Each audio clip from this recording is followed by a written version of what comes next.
அந்த ஓம்கார மூலத்தை தொட்டிங்கனாலே திருச்சிற்றம்பலம்னு இழுத்துட்டிங்கனாலே இங்கே உங்களுக்கு அதெல்லாம் மெட்டீரியலைஸே உங்களை நோக்கி வர ஆரம்பிச்சிடும். ஆனால் என்ன வேடிக்கைன்னா அது மேலே உள்ள ஆசை போயிடும் உங்களுக்கு.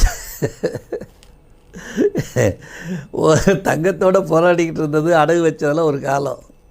தங்கம் வந்து நான் கொட்ட வேண்டிய நேரத்தில் தங்கத்தை தொடக்கூட மாட்டேன், அந்த மாதிரி ஆகிப்போச்சு. தங்கத்தை இப்போல்லாம் சிவபுராணம் பாடினாங்கன்னா குழந்தைகளுக்கு உடனே 1 கிராம் தங்க காசு கொடுப்பேன். திருச்சி லக்ஷ்மி ஸ்ரீ ஜுவல்லர்ஸில் ஆர்டர் கொடுத்து கை நிறைய வாங்கி வச்சுருக்கேன். இதெல்லாம் ஏன் ஒரு பிள்ளை சிவபுராணத்தை ஒரு 12 வயசுக்குள்ளே இருக்க பிள்ளை பாடிடுச்சுன்னா இந்த அப்படி கையில் 1 கிராம். நான் கொடுக்குற காலத்தில் அது 7000 ரூபா, இன்றைக்கி 12,00,000 ரூபா 1 கிராம். ஆனால் அதை பற்றி நான் கவலைப்பட மாட்டேன். தங்கத்தை கொடுக்குறது தவிர வாங்குகிற வேலையே கிடையாது.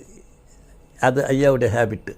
உங்களுக்கு அப்படி வந்துடும், உங்களுக்கு அது மேலே உள்ள பற்று போயிடும். ஆனால் அது வந்து கொட்டும்.